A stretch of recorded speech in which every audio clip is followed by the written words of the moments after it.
Hello everyone, welcome back to my channel geomatics engineering. और आज हम जीआईएस डेटा स्ट्रक्चर के बारे में बात करेंगे। तो शुरू करते हैं।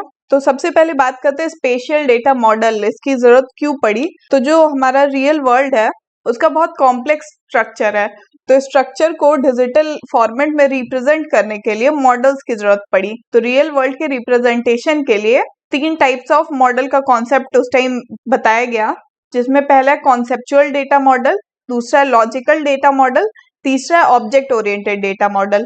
इन मॉडल्स को प्रपोज किया गया था इस पर्पज से कि उनसे डेटा क्रिएशन और स्टोरेज की जा सके।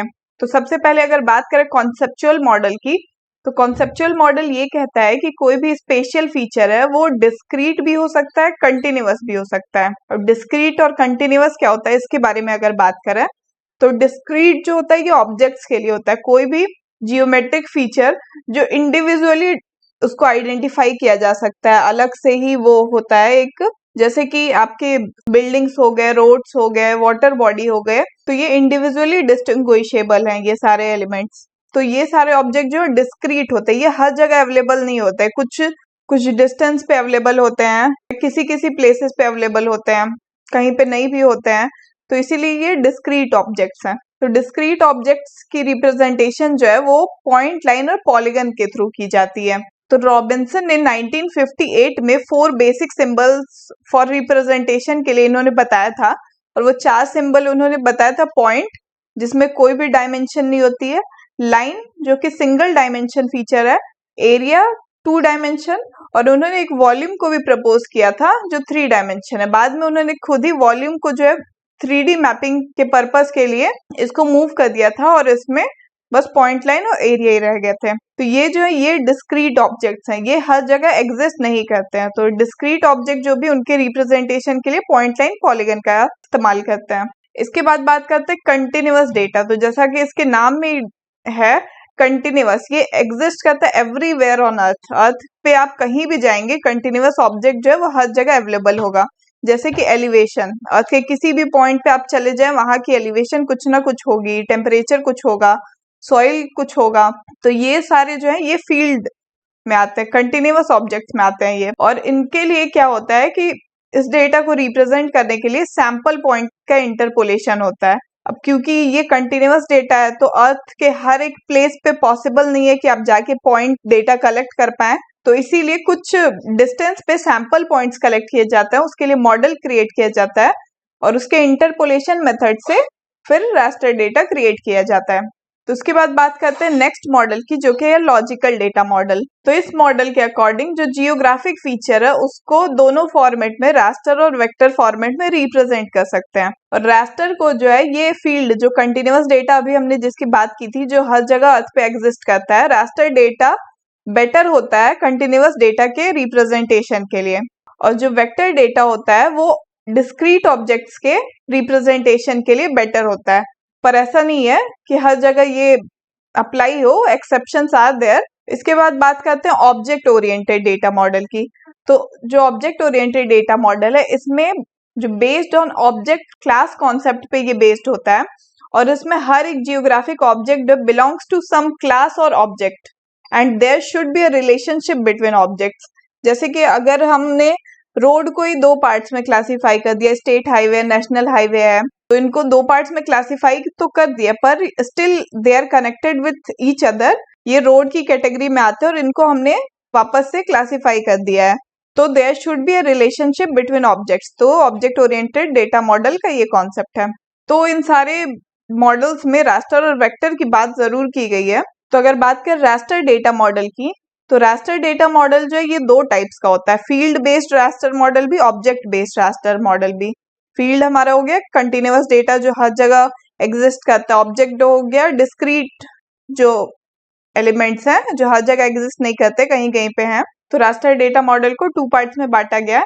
तो अगर बात करें फील्ड बेस्ड रास्टर मॉडल की, तो ये best to represent field data, जो कंटिन्यूअस डेटा है उसके रिप्रेजेंटेशन के लिए बेटर है। इसके बारे में हमने पहले भी बात की थी कि अर्थ सरफेस पे ये हर जगह अवेलेबल है, तो ईच पॉइंट का डेटा जो कलेक्ट करना है वो इम्पॉसिबल है इसमें, और इसीलिए इसमें डेटा इंटरपोलेशन मेथड्स का यूज किया जाता है सैंपल पॉइंट्स को की हेल्प से रास्टर इमेज क्रिएट करने की। तो इंटरपोलेशन क्या होता है और इंटरपोलेशन के मेथड्स क्या होते हैं? तो इंटरपोलेशन क्या होता है? It is a method for prediction of unknown values. Unknown values की प्रेडिक्शन करनी है, कुछ नोन वैल्यूज सैंपल पॉइंट्स हमें पता होते हैं, उसकी हेल्प से जो अननोन वैल्यूज हैं उसके सराउंडिंग में उसका प्रेडिक्शन करना इंटरपोलेशन होता है। तो इंटरपोलेशन में जो यहाँ पे 3 मेथड्स हैं, IDW, inverse distance weighted, spline और क्रिगिंग। ये सारे टूल्स जो हैं अगर जो GIS सॉफ्टवेयर भी है उसमें भी अवेलेबल है। अगर ArcGIS में आप देखेंगे तो ये टूल्स अवेलेबल है, उसमें कुछ सैंपल पॉइंट्स को इनपुट एज ए इनपुट देना होता है और वो आपको एक रास्टर कंटिन्यूअस डेटा जो है आउटपुट के रूप में दे देते हैं। इसके बाद बात करते हैं ऑब्जेक्ट बेस्ड रास्टर मॉडल की। तो ऑब्जेक्ट बेस्ड, यहाँ ऑब्जेक्ट आ गया और रास्टर आ गया। तो जैसा कि कॉन्सेप्चुअल मॉडल में कहा गया है कि रास्टर जो है वो डिस्क्रीट भी हो सकता है, कंटिन्यूअस भी हो सकता है। और ये बुरा और मैकडोनल्ड की 1998 में एक बुक आई थी, उसमें भी ये चीज लिखी हुई है। इसमें जो है अब डिस्क्रीट ऑब्जेक्ट की रिप्रेजेंटेशन की बात कर रही है। तो डिस्क्रीट ऑब्जेक्ट हमारे पॉइंट, लाइन, पॉलीगन के फॉर्म में रिप्रेजेंट करते हैं। तो जब उसको रास्टर में ले आते हैं तो पॉइंट जो है वो सिंगल सेल के थ्रू रिप्रेजेंट होता है, लाइन जो है वो एक सीरीज ऑफ कनेक्टेड सेल्स होती है, पॉलीगन जो है वो ग्रुप ऑफ कनेक्टेड सेल्स होता है। तो ये जो ऑब्जेक्ट बेस्ड रास्टर मॉडल है, इसको क्रिएट करने के कुछ मेथड्स हैं, जैसे कि classification in finite number of classes. कोई रास्टर इमेज मिली आपको, उसमें आपने क्लासिफिकेशन कर दी, कुछ नंबर ऑफ क्लासेस में आपने कुछ नंबर ऑफ सेल्स को क्लास 1 में दे दिया, 5 क्लास में आपने क्लासिफाई कर दिया, कुछ सेल्स जो एक जैसे होमोजीनियस हैं उनको क्लास 2 दे दिया। तो ऐसे ही क्लासिफिकेशन कर देते हैं। और सेल बाय सेल एंट्री करके भी इसको किया जा सकता है। रास्टर डिजिटाइजेशन भी एक मेथड है, रास्टराइजेशन भी मेथड है, vector data to raster convert करके। तो उसके बाद रास्टर फॉर्मेट में अगर हम डिस्क्रीट ऑब्जेक्ट्स को रिप्रेजेंट कर रहे हैं तो उसके 4 वे हैं, 4 तरीके डिस्क्रीट डेटा को स्टोर करने के। कौन कौन से मेथड्स हैं? Run length encoding, chain encoding, block encoding और क्वाड्री। तो ये क्या होता है इसके बारे में अगर बात करें तो पहला मेथड जो है रन लेंथ इनकोडिंग। इसमें कोई रास्टर इमेज है, जैसे यहाँ अगर सैंपल इमेज में देखें, ये एक रास्टर इमेज का फॉर्मेट है जो कि रो और कॉलम्स में बटा हुआ है। यहाँ रो वाइज जो है डेटा एंटर होता है और यहाँ पे ये जो ग्रे सेल्स हैं इनमें कुछ वैल्यूज हैं और ये व्हाइट सेल्स हैं, इनमें बैकग्राउंड डेटा, ये नोड डेटा है इसमें। तो जो हमारा ये जो ग्रे सेल्स है ये किसी एरिया को रिप्रेजेंट कर रहा है, ये एक डिस्क्रीट ऑब्जेक्ट है। तो इसको स्टोर कैसे करते हैं? तो इसको भी 3 तरीके से दिखाया गया है। कैसे? जैसे कि ये हमारा पहला तरीका है, इसमें क्या लिखा हुआ है 1154 रो 5 में। तो रो 5 पे आ जाते हैं। अगर रो 5 में हमारा पहला सेल है, पहला सेल में पहले सेल में एक वैल्यू है, तो इसलिए पहला सेल 1 वैल्यू। उसके बाद सीधे आ जाते हैं 5वें सेल पे, क्योंकि बीच में 3 नल वैल्यूज हैं। उसके बाद 5वें सेल से जो है 4 वैल्यूज, 5वें सेल के बाद 4 सेल्स कंटिन्यूअस रहेंगे। ऐसे ही अगर छठे रो में जाए तो पहले सेल से 8 वैल्यूज, यहाँ पे फिर 7वें रो में पहले सेल से के बाद 8 वैल्यूज कंटिन्यूअस। उसके बाद रो 8 में आए तो फिर सेकंड, पहला सेल नल है हमारा, सेकंड सेल में एक वैल्यू है। उसके बाद फिफ्थ सेल से कंटिन्यूअस 4 वैल्यूज हैं। तो एक मेथड तो ये हो गया डेटा को स्टोर करने का, इसमें टोटल 12 वैल्यूज आ गई। और फिर इसमें जो दूसरा मेथड है, इसमें क्या कहा जा रहा है कि रो 5 में पहले सेल से पहले सेल तक, पहले सेल से पहले सेल तक वैल्यूज है। फिर फिफ्थ सेल से 8 सेल तक, फिफ्थ सेल से 8 सेल तक। तो यहाँ सेल काउंट करके बताया जा रहा है। और इस वाले मेथड में क्या था, सेल के बाद वैल्यू कितने रो तक वो फिर जाएगी वो वैल्यू को बताया जा रहा है। यहाँ पे फिर 6th रो में पहले सेल से 8वें सेल तक वैल्यूज है। 7th रो में पहले सेल से 8वें सेल तक, दूसरे सेल से शुरू हो रही है, दूसरे पे खत्म हो रही है। 8th रो में दूसरे सेल से खत्म हो रही है, दूसरे पे खत्म हो रही है।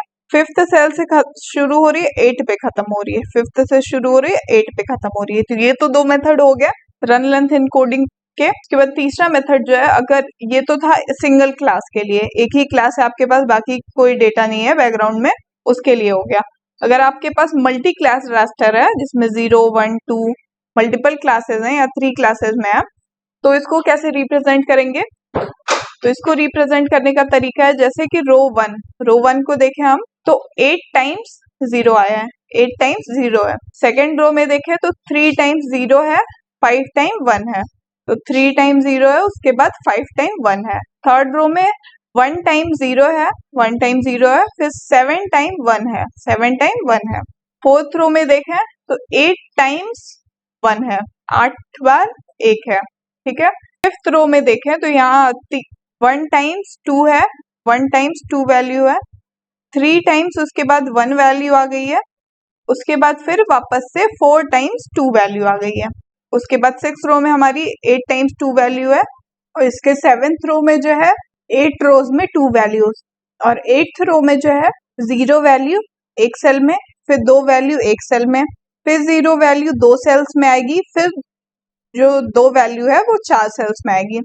तो ऐसे करके रन लेंथ इनकोडिंग में जो है मल्टी क्लास रास्टर की वैल्यूज की एंट्री होती है। तो इसमें टोटल 30 वैल्यूज है, और ये 8 इंटू 8 का मैट्रिक्स का ग्रिड है। इसके बाद बात करते हैं अगले मेथड की, जो कि है चेन इनकोडिंग। तो चेन इनकोडिंग में क्या होता है कि इसमें डेटा जो है वो स्टार्टिंग पॉइंट से कार्डिनल डायरेक्शन के अकॉर्डिंग एंटर होता है। इसमें जो डेटा की एंट्री होती है वो डायरेक्शन के अकॉर्डिंग होती है, नॉर्थ साउथ ईस्ट वेस्ट के अकॉर्डिंग। तो अगर ईस्ट को 0 बोलते हैं, नॉर्थ को 1 वैल्यू देते हैं, वेस्ट को 2, साउथ को 3, उसके अकॉर्डिंग अगर इस जो रास्टर ग्रिड की एंट्री करें तो यहाँ पे जो है फिफ्थ रो कॉलम 1 की वैल्यू 2 की एंट्री को यहाँ पे दिखाया गया है, जिसमें जो है ये पावर वाली वैल्यूज जो है वो डायरेक्शन को रिप्रेजेंट कर रही हैं, जो कि हमने यहाँ पे बता रखा है। ईस्ट में 0, नॉर्थ में 1, वेस्ट में 2, साउथ में 3। और ये इनकोडिंग मेथड जो है ये एरिया और पेरीमीटर कलेक्शन के लिए अच्छा होता है, पर ये बहुत कॉम्प्लेक्स स्ट्रक्चर है। इसके बाद बात करते हैं अगले मेथड की, जो कि है ब्लॉक इनकोडिंग।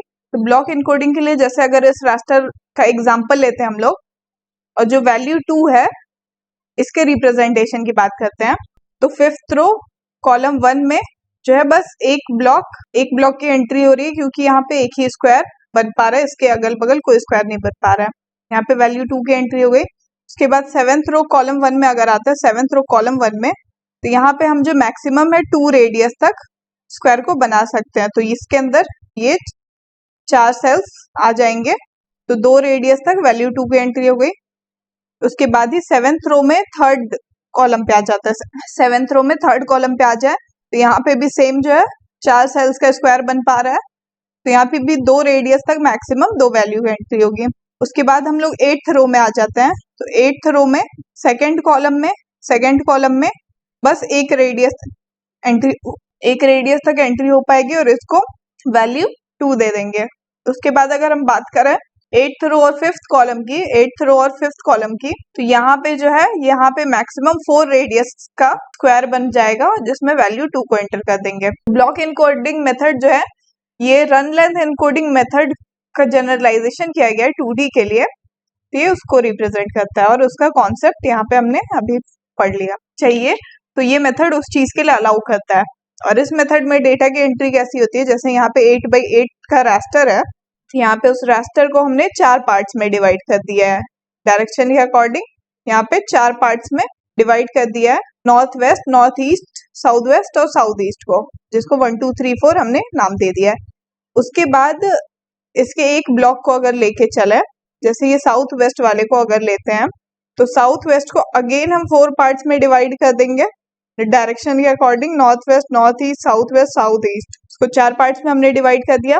उसके बाद इन चारों पार्ट्स के अंदर जो 4 वैल्यूज हैं जो अलग अलग सेल्स को रिप्रेजेंट करिए, अलग अलग वैल्यूज को रिप्रेजेंट करिए, उसको हम अलग अलग क्वाड ट्री में रिप्रेजेंट कर देते हैं। और इसको ट्री नाम इसीलिए दिया गया क्योंकि ये एक्सपैंड होते जाता है और एक ट्री स्ट्रक्चर फॉर्म करता है। तो ये क्वाड ट्री की हायरार्की है। इसके बाद बात करते हैं 4 ways to store discrete vector data. Discrete vector data को कैसे स्टोर करते हैं, इसके लिए भी 4 मेथड है, spaghetti, vertex dictionary, dual independent map encoding, DIME भी बोलते हैं जिसको, और टोपोलॉजिकल मॉडल। तो इसके अंदर क्या होता है, जो स्पैगेटी मॉडल है ये simple polygon, point line polygon का रिप्रेजेंटेशन है, और इसमें कोई रियल कनेक्शन नहीं होता है, कोई लॉजिकल रिलेशनशिप नहीं होता है यहाँ पे ऑब्जेक्ट्स के बीच में। और यहाँ पे जो है टोपोलॉजिकल एरर्स भी होते हैं, क्योंकि जैसे ये 2 पॉलीगन्स है, इसके बीच में जो एडजेसेंट पॉलीगन्स है, ये लाइन जो है टोपोलॉजिक के अकॉर्डिंग ये रिपीट नहीं होनी चाहिए, पर इस मॉडल में ये लाइन रिपीट हो सकती है, 2 बार आ सकती है, आइलैंड पॉलीगन्स हो सकते हैं। और इसमें जो है डेटा की एंट्री हर एक फीचर के अकॉर्डिंग होती है, और जो वर्टेक्स या नोड है वो रिपीट भी हो सकते हैं। जैसे यहाँ पे फॉर पॉलीगन ए के लिए अगर बात करें तो वर्टेक्स वन जो है इसके कोऑर्डिनेट्स यहाँ पे 1 x में और y में 2। तो इसी तरह से इसके सारे वर्टेक्स को रिप्रेजेंट किया गया। और यहाँ पे ये जो वर्टेक्स है वर्टेक्स 5 और 6 ये इस पॉलीगन में भी और पॉलीगन बी में भी 5 और 6 आ रही है। तो यहाँ पे डेटा का रिपीटेशन हो रहा है। ये स्पेगेटी मॉडल है और इसमें डेटा की एंट्री इसके अकॉर्डिंग होती है। इसके बाद बात करते हैं वर्टेक्स डिक्शनरी मॉडल। तो इस मॉडल में भी जो है वो सिमिलर अप्रोच है स्पेगेटी मॉडल के जैसा, पर इसका स्ट्रक्चर थोड़ा स्मार्टर है। इसमें जो फाइल्स की स्टोरेज है वो 2 फाइल्स की स्टोरेज होती है एक बार में। पहली फाइल जो है वर्टेक्स को रिप्रेजेंट करती है और दूसरी फाइल डिस्क्रिप्शन ऑफ जो फीचर है उसके बारे में होती है। और यहाँ पे जो है इस फाइल फॉर्मेटिंग की वजह से यहाँ जो वर्टेक्स है ये जो एडजेसेंट पॉलीगन के बीच में जो लाइन आ रही है वर्टेक्स उसके रिपीटेशन के चांसेस नहीं रहते हैं। और यहाँ पे भी टोपोलॉजिकल रिलेशनशिप पूरी तरह से बिल्ड नहीं हुआ है क्योंकि यहाँ पे भी आइलैंड पॉलीगन जैसी दिक्कत आती है। इसमें वर्टेक्स और उसके कोऑर्डिनेट्स एक्स वाई में एंटर किए गए हैं और यहाँ फाइल 2 में हर एक पॉलीगन लाइन और पॉइंट के कौन से वर्टेक्स में आ रहा है उसकी रिप्रेजेंटेशन है, उसकी डिस्क्रिप्शन है। इसके बाद बात करते हैं DIME की, जो कि dual independent map encoding model है। तो इसमें ये मॉडल जो है यूएस का ब्यूरो ऑफ सेंसर्स द्वारा बनाया गया मॉडल है। ये कॉम्प्लेक्स है पर थोड़ा इंटेलिजेंट मॉडल है ये। इसके अंदर 3 फाइल की स्टोरेज होती है, वर्टेक्स की, सेगमेंट्स की और पॉलीगन की। तो वर्टेक्स तो हमारे ये हो गया 1 2 जो नोड्स हैं ये सारे, ये वर्टेक्स हो गया। और एक वर्टेक्स से दूसरे वर्टेक्स जिस लाइन के थ्रू कनेक्ट हो रहा है ये सेगमेंट हो गया। यहाँ पे हर एक वर्टेक्स की वर्टेक्स 1 2 3 4 जो है उनके कोऑर्डिनेट्स एक्स वाई के लिखे हुए हैं। यहाँ पे सेगमेंट जो यहाँ पे नाम दे दिया गया ABCD, ये इंटरनल है या एक्सटर्नल। एक्सटर्नल है कि उसके एडजेसेंट में कोई एक्स्ट्रा फीचर या पॉलीगन नहीं है। ये D वाला जो सेगमेंट है ये इंटरनल है, ये 2 पॉलीगन्स के बीच में है। और इसमें सेगमेंट वाले में इस चीज का भी रिप्रेजेंटेशन होता है कि फ्रॉम वर्टेक्स टू वर्टेक्स, कौन से वर्टेक्स है कौन से वर्टेक्स के बीच की लाइन है ये। फाइल 3 में हर एक फीचर की डिस्क्रिप्शन होती है, कौन सा पॉलीगन है, AB लाइन है, C है, कौन कौन से सेगमेंट्स हैं, इन सब की डिस्क्रिप्शन होती है। तो इस मेथड को जो है बनाया गया था डुप्लीकेशन अवॉइड करने के लिए और ये पहला अटेम्प्ट था to build explicit topological relationship build करने के लिए। ये मॉडल जो है पहला अटेम्प्ट था, पर इसमें भी कुछ लिमिटेशंस हैं। इसी वजह से जो है इसके बाद टोपोलॉजिकल मॉडल को लाया गया था। तो टोपोलॉजी क्या होती है? ये a set of object and object data that defines the relationship between object, जो 2 ऑब्जेक्ट के बीच रिलेशनशिप को डिफाइन करती है स्पेशल ऑब्जेक्ट से बीच, उसको टोपोलॉजी बोलते हैं। और टोपोलॉजी में जो है 3 चीजें मेन होती हैं, मेन कंसिडर की जाती हैं, एडजेसेंसी, कॉन्टेनमेंट और कनेक्टिविटी। तो एडजेसेंसी और कॉन्टेनमेंट जो है ये जियोमेट्रीज जो है एरिया के लिए ज्यादातर होती है और कनेक्टिविटी जो है ये लाइन के लिए ज्यादातर होती है। यहाँ पे जैसे एक पॉइंट है इसको कोऑर्डिनेट दिया गया है, लाइन है इसको एक वर्टेक्स से दूसरे वर्टेक्स के बीच में ये जो कनेक्टिविटी है ये लाइन को रिप्रेजेंट करती है। और मल्टीपल लाइंस का जब कनेक्शन हो जाता है तो वो एक स्ट्रिंग हो जाता है और इन्हीं वर्टेक्स से मिलके जब कोई इनक्लोज्ड बाउंड्री क्रिएट हो जाती है तो ये पॉलीगन हो जाता है। और पॉलीगन की जो डेटा एंट्री है वो क्लॉकवाइज होती है। ये जो वर्टेक्स है इनको नोड भी बोलते हैं। इसके बाद बात करें अगर टोपोलॉजिकल रिलेशनशिप की, तो पॉइंट, लाइन, पॉलीगन सबकी टोपोलॉजिकल रिलेशनशिप है एक दूसरे के साथ या दूसरे फीचर्स के साथ। जैसे अगर पॉइंट और पॉइंट के रिलेशनशिप की बात करें तो इज विद इन, एक पॉइंट दूसरे पॉइंट के अंदर भी हो सकता है, नियरेस्ट टू अगल बगल आसपास में भी हो सकता है। अगर पॉइंट और लाइन के रिलेशनशिप की बात करें तो एक पॉइंट लाइन के ऊपर भी हो सकता है और लाइन के नियरेस्ट भी हो सकता है। पॉइंट और एरिया के रिलेशनशिप की बात करें तो एक पॉइंट जो है किसी पॉलीगन के इनसाइड भी हो सकता है या उस पॉलीगन के ऊपर भी हो सकता है। लाइन की बात करें तो लाइन में इंटरसेक्शन आता है, क्रॉस आता है, उसके थ्रू फ्लो हो रहा है एक लाइन दूसरे लाइन के थ्रू। लाइन और एरिया की बात करें तो कोई लाइन किसी पॉलीगन को इंटरसेक्ट कर सकती है या उसके बॉर्डर के थ्रू होके गुजर सकती है। एरिया की बात करें तो यहाँ पे जो टोपोलॉजी है 2 पॉलीगन्स के बीच ओवरलैपिंग का हो सकता है, एक पॉलीगन के इनसाइड में कोई दूसरा पॉलीगन हो सकता है, एक पॉलीगन के एडजेसेंट में कोई दूसरा पॉलीगन होता है। ये जो है कुछ टोपोलॉजिकल रिलेशनशिप। तो आई होप कि आप लोग को अच्छे से आज के लेक्चर में जीआईएस डेटा स्ट्रक्चर के बारे में पता चल गया होगा। रास्टर डेटा मॉडल और वेक्टर डेटा मॉडल को स्टोर करने का क्या मेथड्स हैं उसके बारे में पता चल गया होगा। तो आप सबका इस लेक्चर में बने रहने के लिए बहुत बहुत धन्यवाद। Thank you very much.